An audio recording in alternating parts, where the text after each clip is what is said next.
Hey Vaughan, your new 6MCR, mate. I'll give you a quick walk around on it. So skid bucket with a bolt-on edge is there.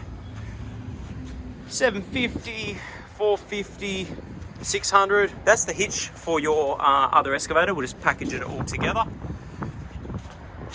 Hydraulic thumb. That's the case drain return line.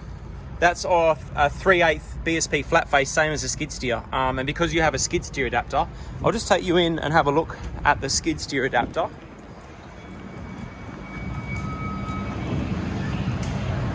And your tilt bucket's here as well. So your tilt bucket, that's all hosed up, ready to go. And then your ripper's there with the tooth. That's cat J300 cat tooth. It's just a 150 by 16 bolt and edge with 5/8 plows. That's your skid steer adapter. So come back out.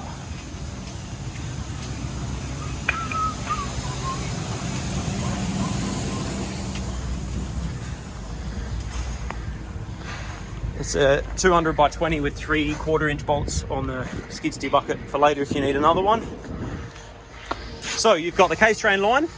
This is your second auxiliary circuit. On the other side, it's the opposite. There was one there, I'll show you that in a sec. This is your main auxiliary circuit.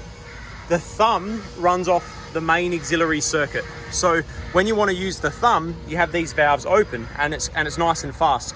We can plumb that to the second auxiliary, but it's a bit slow. So most of the time you're not using the main auxiliary with the thumb anyway.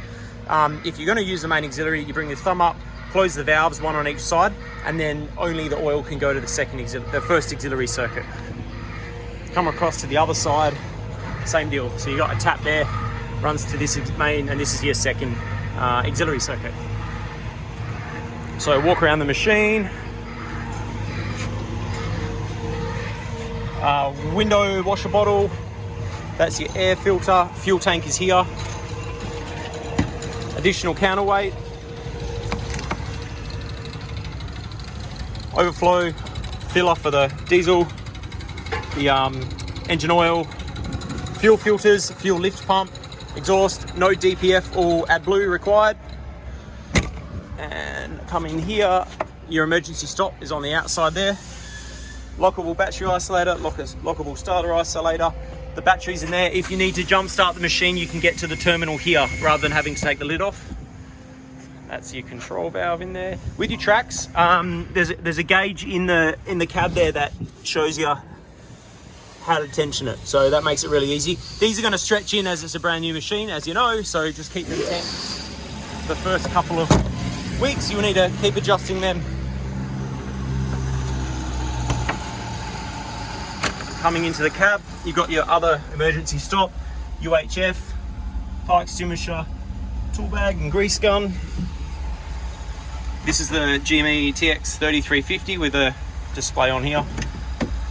That's the microphone for the Bluetooth on the radio, so you can connect your phone to it and do phone calls. And then key on, I'll just run you over the controls. So start stop button. And then you've got your off park position, excavator, skid steer mode, aircon controls, control knob for the screen, various buttons to control the electric lights, washer wipers, etc. Blade, main auxiliary. Underneath here is your horn. On top here is your boom switch. I'll send you another video about that, explaining how that works. Quick hitch switch, alarm override, bucket reversal. So if you've got the skid steer bucket on or the excavator bucket, it makes the joystick move the opposite direction. And then that's your manual mode, automatic mode. Leave it in that mode for now. Second auxiliary and your offset. So if you want offset, you just use it. If you want second auxiliary, press this button once, then you use it. That will make the second auxiliary. If you want offset again, press it once, it switches back.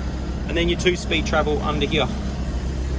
Okay, mate, thank you very much. Looking forward to seeing you operate this. Thanks, mate.